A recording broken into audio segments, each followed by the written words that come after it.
Hi guys, this is the Audiofool, and for today, we're going to review the ATC Studio Control Monitors 11 speakers.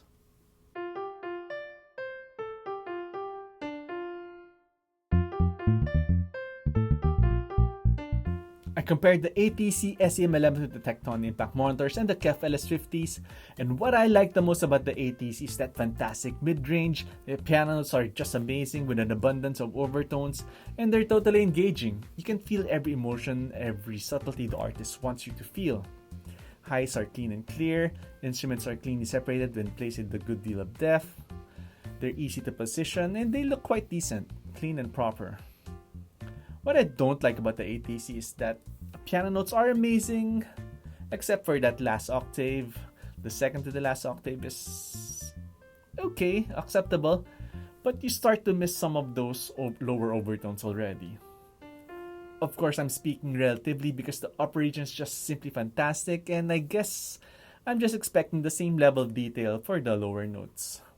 So there are a lot of micro details, and some people might find it a bit too much and might consider it as distortion, especially if you don't have a treated room. And being a sealed box design, there's not going to be a lot of bass extension, and while what you do have will be quality bass, it's not going to be a lot, so bass heads need not apply. What I hate about the ATC is that I simply think it's not acceptable not to have good bass these days, considering the price of the ATCs and the competition. The ATCs will be the best in mids and vocals for sure. But the competition will be a bit more balanced, will go lower, and will have more satisfying bass.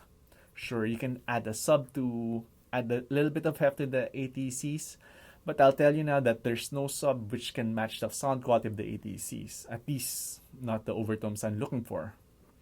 But if you listen to a lot of vocals and piano, there's nothing better in this price class. Nothing better than the ATCs, and I've been audiofooled. Best in mids. Just don't play anything lower. If you want to know more details on the comparison, please keep on watching. ATC has been in my must-hear list for the longest time. It was one of What Hi-Fi's recommended speakers for a very long time, and I don't think I've ever seen a negative review.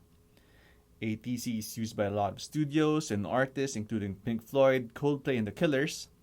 At least mentioned in their sites, so if they use it to mix their sound, it should be as close to what they want us to hear. So let's find out what those artists intends for us to really hear, but before that, let's take a closer look. On the surface, the ATC looks like a traditional speaker, but it's very clean and looks quite well made.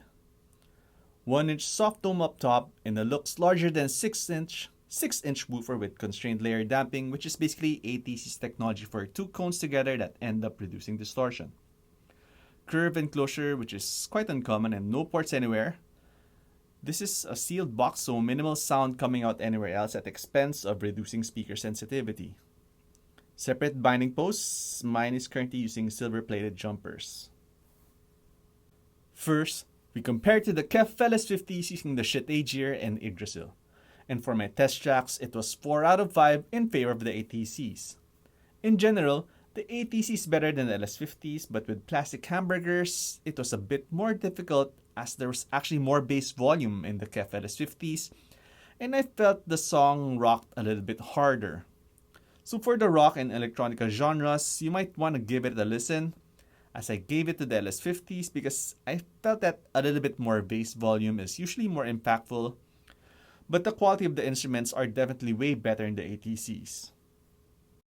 That said, I felt that the bass was superior in the ATC in terms of definition and tightness, but there's just a lack of volume that in some songs would really sound better with more volume.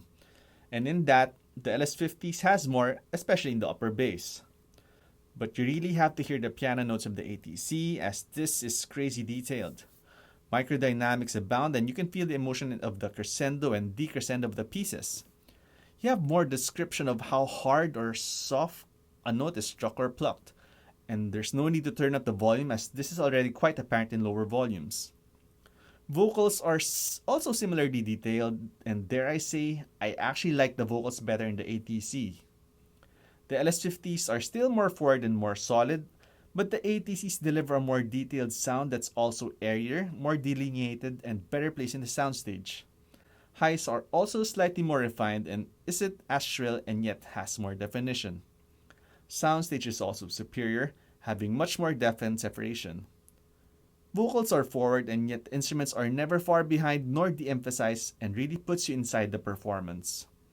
The ATCs also sound cleaner and has better controlled decay.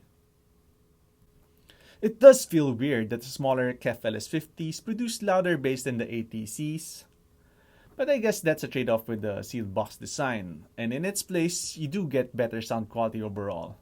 And for me, the ATCs are clearly better than the KEF LS50s, and I think for the first time, I actually like the vocals better. Of course, the ATCs are still about twice the price of the KEF LS50s, but if you have the luxury, I think the improvements are well worth the price, especially just for that mid-range. Next, we compare to my $2,000 reference, the Tekton Impact Monitor is using the Peachtree Audio Nova 300. No surprise that the twice as large Tektons have more bass, and no surprise that the bass-intensive songs go to the Tektons, but the ATCs are still 3 out of 5. For the genres, electronica would go to the Tektons and possibly rock as well if you like more bass. The Tektons are warmer, but the ATCs will be a more engaging listen.